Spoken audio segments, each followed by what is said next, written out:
Hiya, so today's handwriting, it's going to be the letter G, the G. So this one is a tricky one actually. They find this tricky because there's lots of elements to think of. They quite often mix it up with the Y. They like the curly tail underneath, but they forget the top part of theirs and they can mix it up. So once again, it is a caterpillar letter.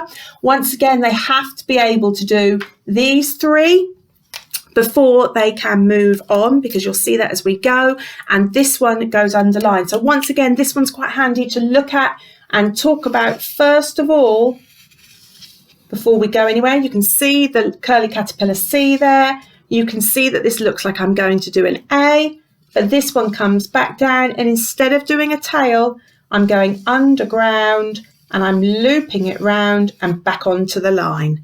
Okay, so this is the letter G. It's on the grass here. It goes underground. It looks like it could be a curly caterpillar. It looks like it could be the letter A, but instead it goes down and around. Once they have the pattern, this is just an additional thing to think of. So once again, you might want the cross and the dot and a dot underneath to give them a bit of a focus. I don't know if you can see my dots there, so I'll make them crosses.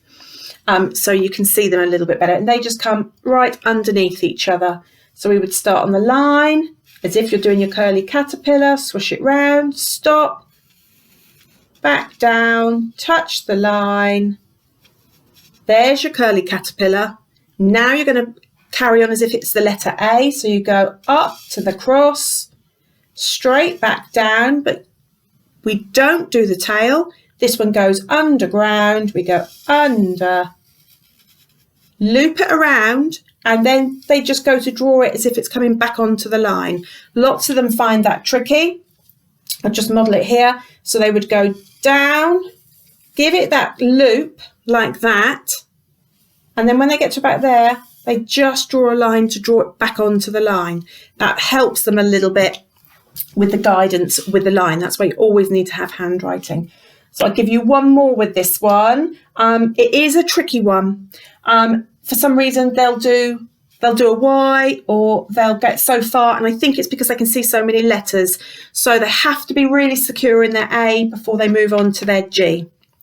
Be aware of that. And if they're not, this is where they'll find it really, really tricky.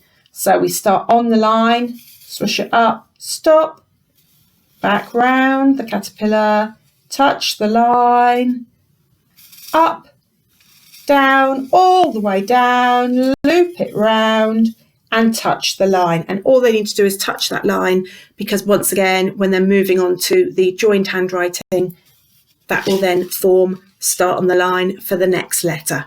Okay, so what word are we going to have for this one? Well, I know we need lots and lots of preparation and practice for the others. So we're going to, and because we're trying to remember all these letters together, here's the letter D, O, and then like one today, G, D-O-G, dog. And when they start to do it cursive, it really does look beautiful. So challenge them, make them have a practice, because they're so proud of themselves when they can do it. Good luck.